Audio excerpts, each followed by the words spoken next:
आरकेपुरम के पास में ना। नमस्कार, प्रज्ञा न्यूज़ 24 में आपका स्वागत है। आज सुरभित स्मृतियाँ के 5वें संस्करण में हम गैलाना रोड की धनीराम कॉलोनी में आदरणीय श्री BS बांगड़ बाबू जी के यहाँ आए हुए हैं। बाबू जी अपना परिचय बताएं। नाम बीरेन्द्र सिंह बांगड़ और मैं धनीराम वाटिका गैलाना रोड। और आप क्या आपके परिचय फैमिली परिचय क्या फैमिली मतलब और कौन कौन है आपके साथ? और मैं डिप्टी SP से रिटायर्ड हूँ और रिटायरमेंट के बाद मैं गुरुदेव का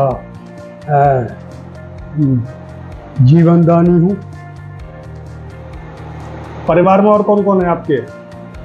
हमारा परिवार सब गुरुदेव से ही अटैच था और वो मुझसे करीब 10-11 साल बड़े थे और मेरी इस वक्त जो है 1 से 4 उम्र हो गई और 5वीं शुरू हो गई। यानी जीवन के 100 वर्ष आपने जीवन के 100 वर्ष आपने पार कर लिए। हाँ, 104 वर्ष की उम्र है आपकी। हाँ, 5वीं शुरू हो गई जी। और अब गुरुदेव के जीवन काल का कोई ऐसा संस्मरण बताएं जो जिसे आप गुरुदेव के जो है मैं बहुत बड़े गुरुदेव जो क्रांतिकारी थे और मैं उनके साथ ही रहा। तो किस उम्र से मतलब आप उनके साथ रहे गुरुदेव? गुरुदेव के साथ में आप किस उम्र से रहे? मैं करीब उस वक्त 17-18 वर्ष का था और उन्हीं के जरिए उन्हीं की प्रेरणा से मैं पुलिस के अंदर गया और मैंने अपनी एजुकेशन जो की ग्रेजुएशन वो उन्हीं के पास रह के की। हाई स्कूल मैंने बागड़ा स्कूल हाथरस से किया। उसके बाद मैं गुरुदेव जो है सैनिक प्रेस में रहते थे, वो अपने लेख देते थे तो मैं उनके पास गया तो उन्होंने मुझे अपने पास रखते ही RBS कॉलेज से ग्रेजुएशन M.Com कराया, B.Com कराया। कोई ऐसा संस्मरण जो आपके जीवन में विशेष रहा हो? हम उनको असलियत में तो हम उनको बहुत पहले पहचान नहीं पाए और पहचान हुई तो बाद में हुई। जब हम उनके साथ रहने लगे तो ये गुरुदेव के पिताजी जो हैं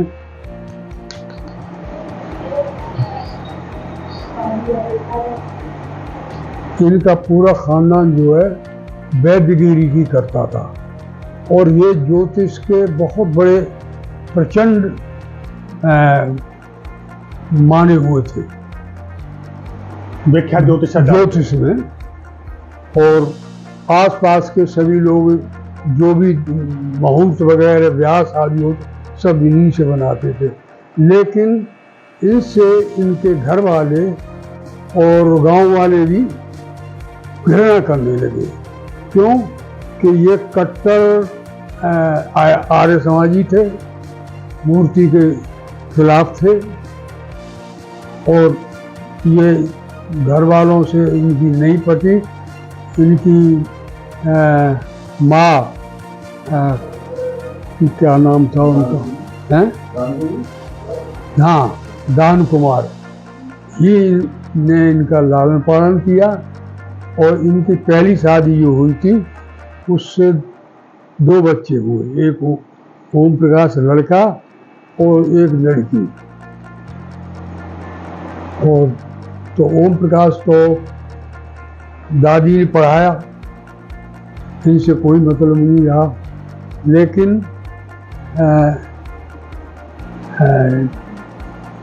ये जो है जब सैनिक प्रेस में थे तो सैनिक प्रेस में एक पंडित जी थे जो कंपोजिटर का काम करते थे। उनने एक दिन हमसे कहा कि भाई हम ये चाहते हैं कि गुरुदेव हमारे यहाँ भोजन कर लें। तो मैंने उनको बताया कि वो भोजन तो किसी के यहाँ करते नहीं हैं, उनकी तो खाना ही अलहदा है, जौ की रोटी गुड़ से खाते हैं वो तो, लेकिन मैं फिर भी पूछ लूँगा। तो मैंने गुरुदेव से शाम को पैर दबा रहा था मैं, तो पूछा तो पंडित जी ने ऐसे ऐसी बात कही है, तो तुमने क्या कहा? मैंने कहा ऐसे ऐसी बात है। तो मैंने ये कहा, मैंने कहा अगर कोई श्रद्धा से कहता है तो ठीक है। तो इनके यहाँ हम गुरुदेव जो है दोनों ही भोजन करने गए। तो जो भगवती देवी हैं वो पानी लाई तो गुरुदेव बड़ी उससे देखने लगे। मैंने कहा, मैंने दद्दू, मैं उनसे दद्दू कहा करता था, मैं दद्दू क्या बात है? नहीं कुछ बात नहीं। फिर वो खाना लेके आई तो बड़ी टुकटुकी बांध के फिर देखने लगे। तो मैंने कहा दद्दू क्या चक्कर है? कुछ नहीं, चक्कर फक्कर, फिर बताऊंगा। तो मुझे बड़ा वो, मैंने कहा नहीं मुझे बताओ। तो उन्होंने मुझे बताया कि मेरे और इसके 7 जन्म के साथ है। तो मैंने कहा कि दद्दू मैं तो बात मानता नहीं, 1 जन्म का तो किसी को पता नहीं है, आप 7 जन्म की बात कर रहे हैं कि हाँ भाई तुम तो ऐसे ही बात करोगे। ये चीज़ जो है पंडित जी ने देख लिया।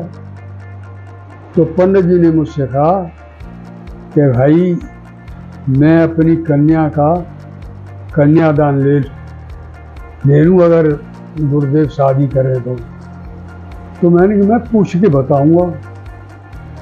तो मैंने पूछा, मैं दद्दू ऐसे बात है, तो पहले तो मेरे ऊपर नाराज हुए कि एक तो साथ नहीं दिया और दूसरी को तो फिर बेवड़ा देता है। मैं तुम्हारी इच्छा है, आप तो सब्जी बना लेते हो, रोटी मुझे बनानी पड़ती है, मैं तो चाहता हूँ कि भाभी लाओ। तो एक दिन बोले कि अच्छा तू भाभी चाहता था क्या? तो चलो ठीक है। मैंने पंडित जी से कहा, मैंने भाई गुरुदेव तैयार हैं।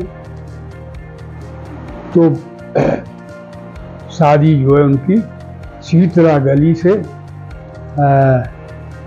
कुछ हम लोग राम सिंह चौहान और काफ़ी लोग जा कर के इनको शादी बसंत पंचमी को शादी इनकी बसंत पंचमी ही थी, इनकी शादी कर लाए। शादी कर लाए तो प्रेस में जो है जगह कम थी, तो वो बोली कि भाई ये ब्रजेंद्र ऐसा है, गुरुदेव से ये कहो कि यहाँ से मथुरा चले। तो मैंने कहा, मैं पहले उनसे भाभी कहता था कि मेरी भाभी ये कह रही है कि मथुरा चले, यहाँ ठीक नहीं है।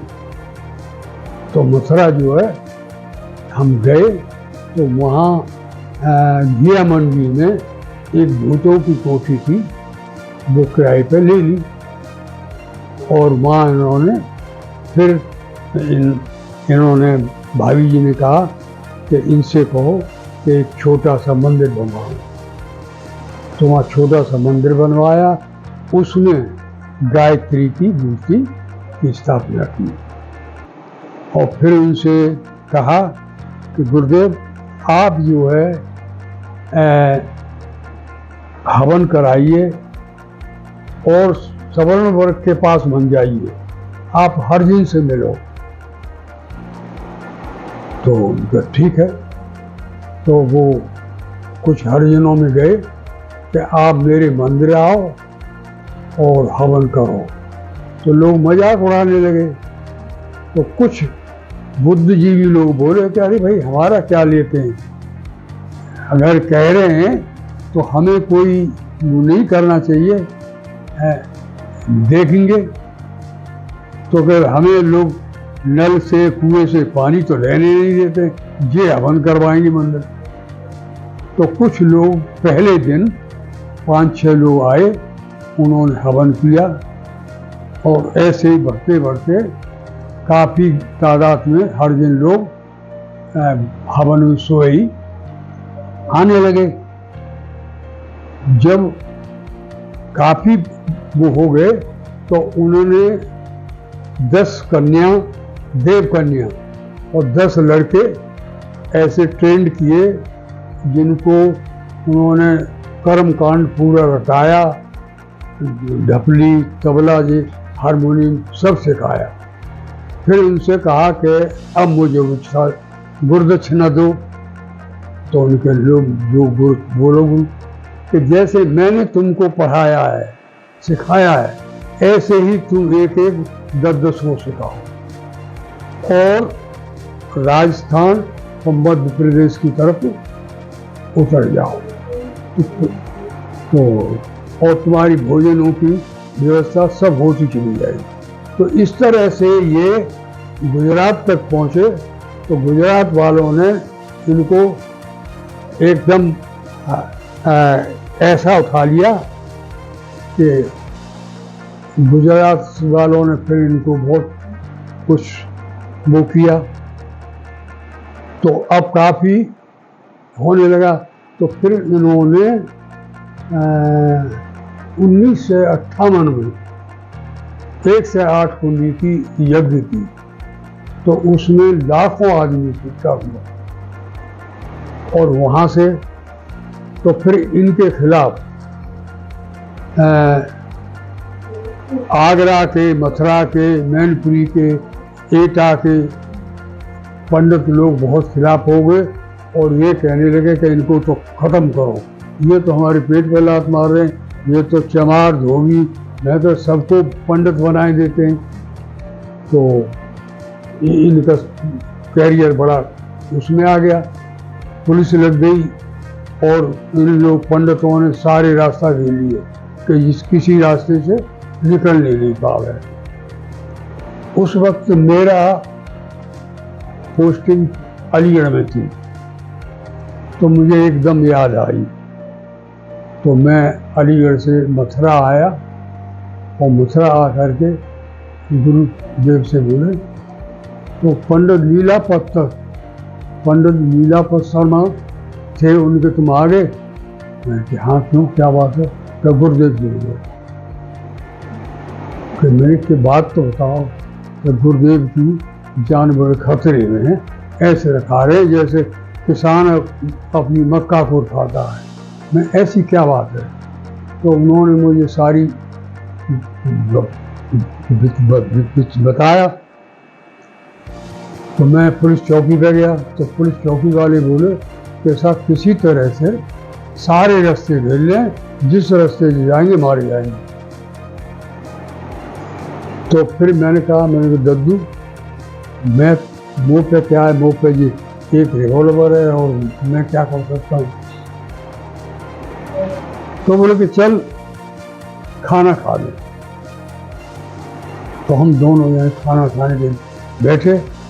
खाना खाते ही मेरे दिमाग में ऐसी प्रेरणा हुई, बिजली का शौक लगा। बोले दद्दू, हाँ। मैंने कि चलो अब तुमको मैं बचाऊंगा। क्या कैसे? क्या इन्होंने सारे रास्ता घेर रखे हैं, एक रास्ता नहीं घेर पाए वृंदावन की कुंज बनी। तो मैंने उनको अपनी टोपी दी, अपना चेस्टर पहनाया और घाटा बांध लो।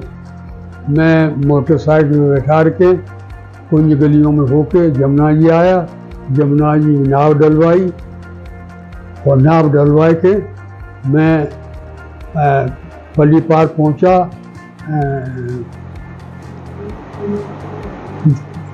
माठ पहुंचा। तो माठ से फिर मैं 9 झील होता हुआ रात के 2 बजे अलीगढ़ ले आया। तो अलीगढ़ मैंने दद्दू घर चलो, चले घर नहीं, तस्वीर महल सिनेमा है पुलिस लाइन के पास, माँ ले चल। माँ में आया तो मुझे 2 कार खड़ी मिली, लीलापत ने 2 कार दे दी। उन कार में बैठ के वो बोले कि तेरी ड्यूटी खत्म हुई, जा तू, अब बहू वगैरह बच्चे इंतजार कर रहे होंगे और मैं अब जा रहा हूँ, अब तेरी ड्यूटी खत्म। तभी ये वहाँ से चले आए। मुझे इन्होंने ये भी नहीं बताया कि मैं हरिद्वार जा रहा हूँ। तो ये हरिद्वार चले गए। मैं वहाँ पहुँचा तो ये फिर लौट के नहीं आए, न मथुरा आए न आमलखेड़े आए। और एक कांड ऐसा भी है बचपन का कि जब हम पढ़ते थे तो ये जहाँ अब शक्तिपीठ है तो वहाँ एक पीपल का पेड़ था, एक खिन्नी का, माँ ने अपना स्थान बना रखा था। तो हम आए तो हमने देखा कि इनके शरीर पे काला नाग। तो हम भाग के फौरन घर गए कि दादी दादी क्या, हाँ कि मसराम लड्डू पे तो शाम 2 लौट खा लिए। तो सब लोग भाग के आए तो सब लोगों ने देखा तो कोई थाली बजा रहा है, कोई हाथ पीट रहा है।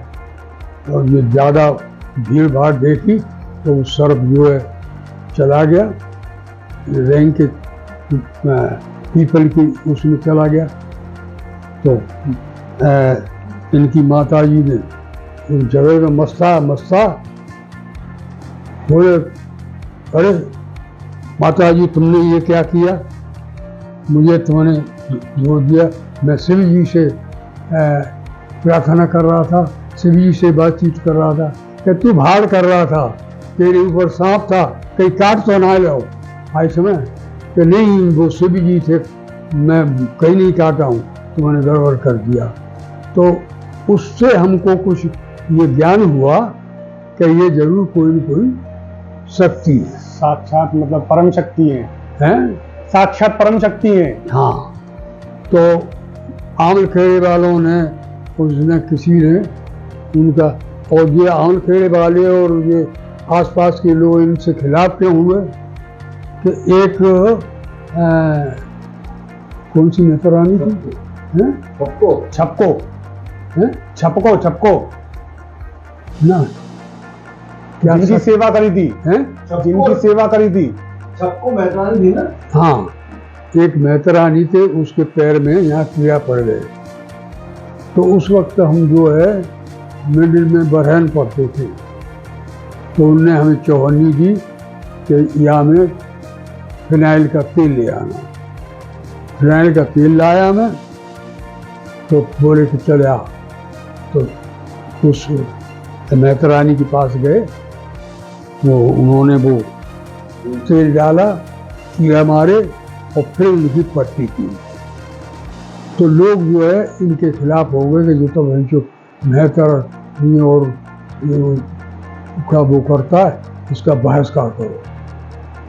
तो गांव वालों ने इनका एक तरह से बहिष्कार कर दिया और कहते हैं भंचो ये गोबर की रोटी खाता है। इनके पास एक श्यामा गाय थी, उसको जौ खिलाते थे और फिर जौ पेट में से बाहर आते थे, गोबर करती थी, तो उन गोबर को धो के उसमें से करके उसका आटा बना करके जौ निकालते थे और जौ निकाल के कुछ और जौ मिला के और वो गौमूत्र में भिगोते थे और भिगो करके फिर सुखाते थे, उसे पिसवा के उससे खाना खाते थे। और ये कम से कम नहीं तो 3 घंटे 4 घंटे पीपल के पेड़ के नीचे गायत्री मंत्र का जाप करते थे। तो या घर वालों ने इनका बहिष्कार कर दिया और वो कल तो ये गुस्सा हो करके और जल ले करके शराब दिया कि जाओ, मैं तो यहाँ से जा रहा हूँ, लेकिन तुम्हारा कोई नाम लेने वाला इस आमलखेड़े में नहीं रहेगा। और ये उस वक्त वहाँ से चले गए और ये सैनिक प्रेस में अपने लेख वगैरह देने लगे। और हरिद्वार जाकर के उन्होंने शांति कुंज पर पहले हाँ, और तो मैं जब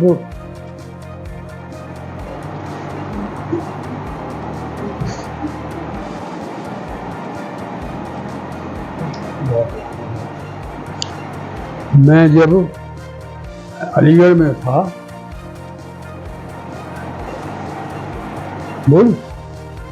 जब मैं अलीगढ़ में था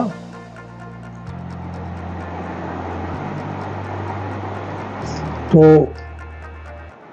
इन्होंने सोनी जी को भेज करके मेरा ट्रांसफ़र ऋषिकेश करा दिया।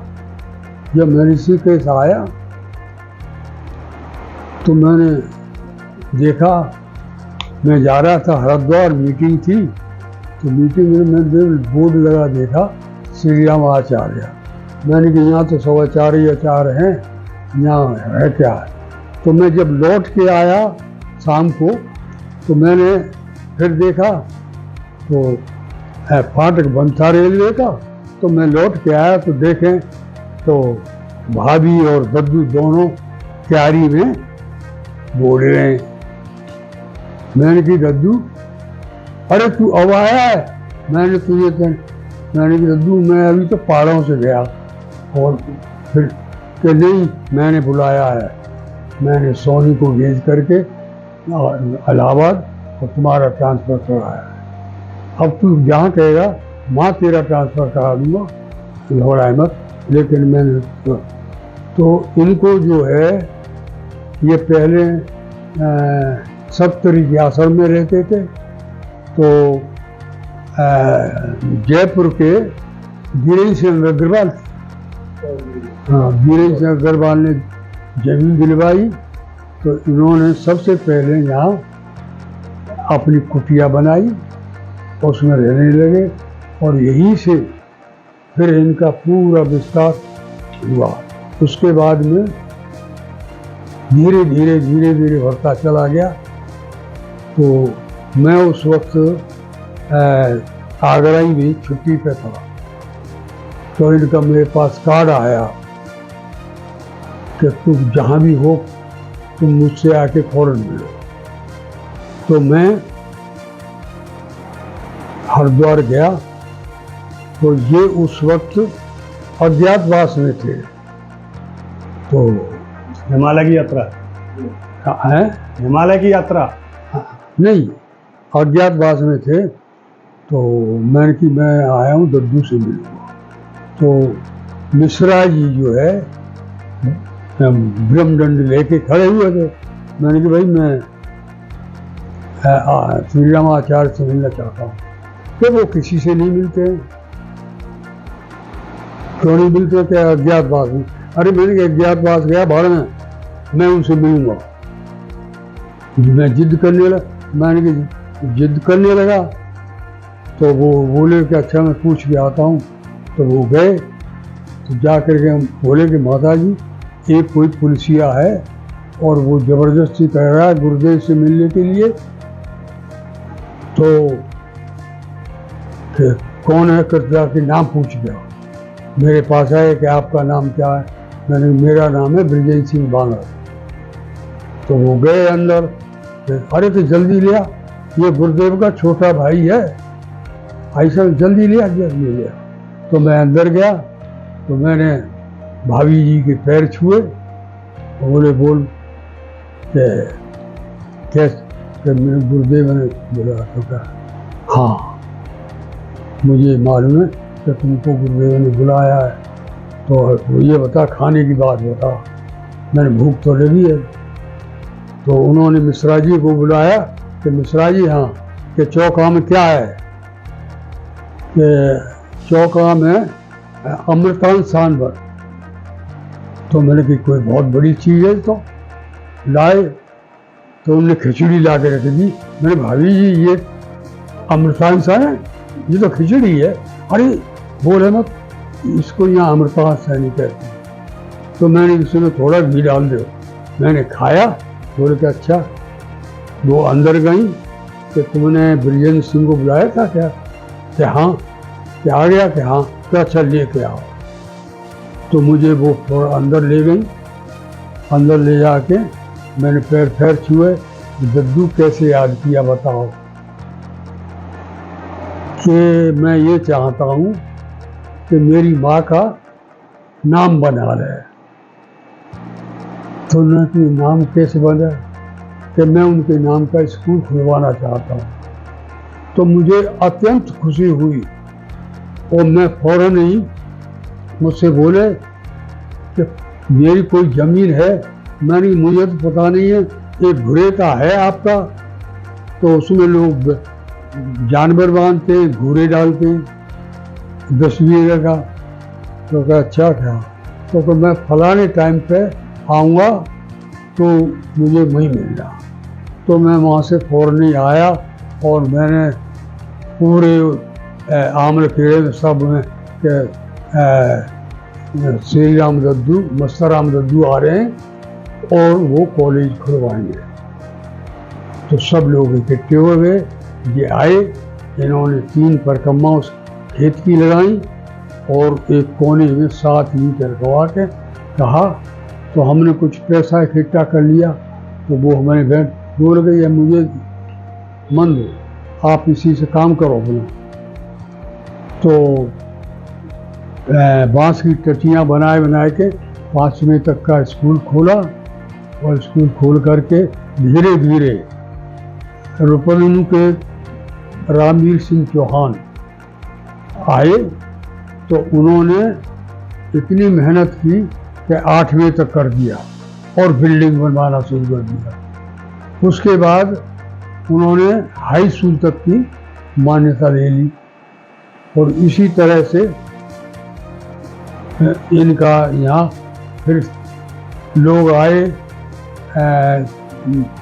हरिद्वार से।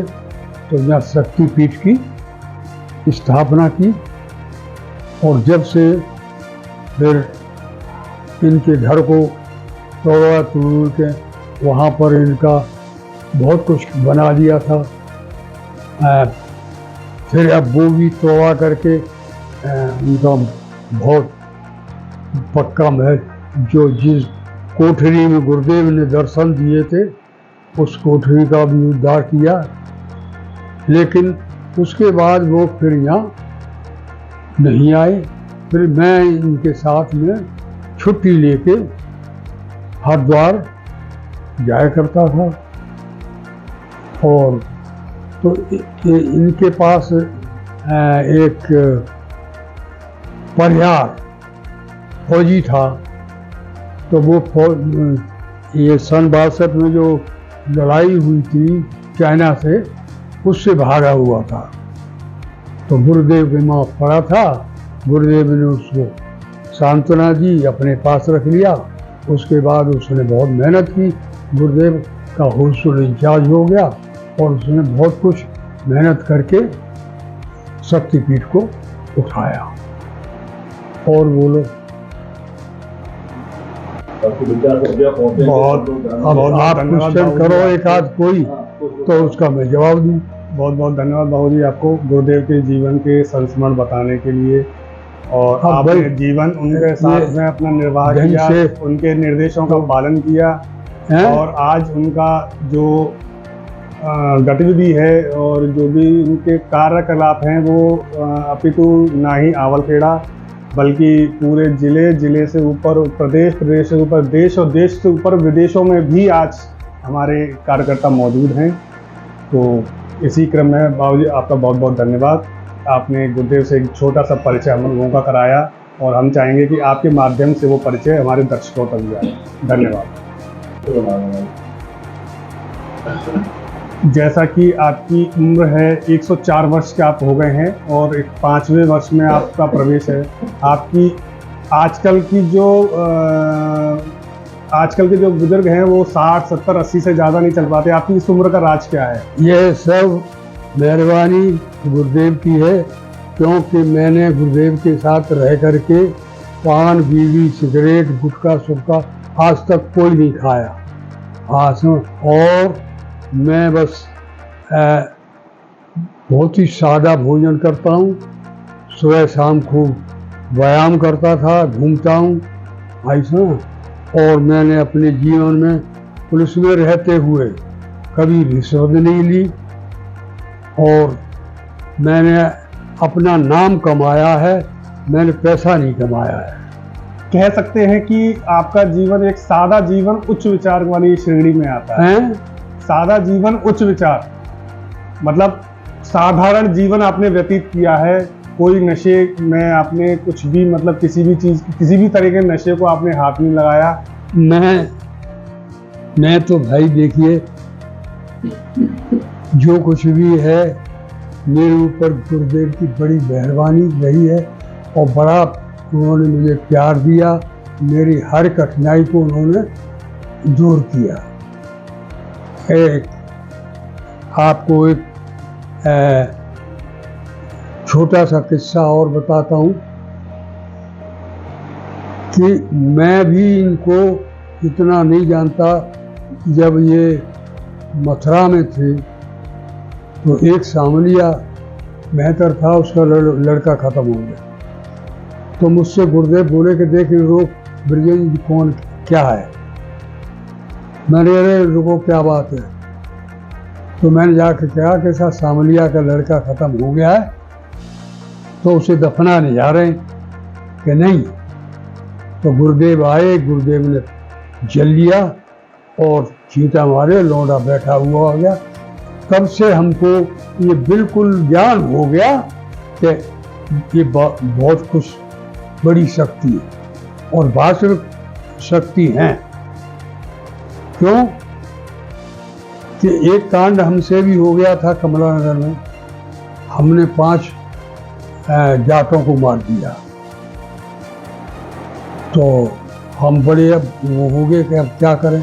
तो गुरुदेव ने हम जेल में थे, तो गुरुदेव ने आकर के हमको स्वप्न दिया कि आप चिंता मत करो, मैं आया हूँ और तुम्हारा कुछ नहीं हो सका, तुमने राक्षसों को मारा। और उन्होंने हमारा हाई कोर्ट तक वर्ण किया, बचाया हम, और हमको बगैर उसके बेदाग बचा दिया। अब इनके छोटे छोटे तो बहुत से कारनामे हैं, और आज भी हमको कोई कष्ट होता है तो हमें वो स्वप्न में दर्शन देते हैं, हमारी सुनते हैं और सारी विधाओं को दूर करते हैं। धन्यवाद। धन्यवाद।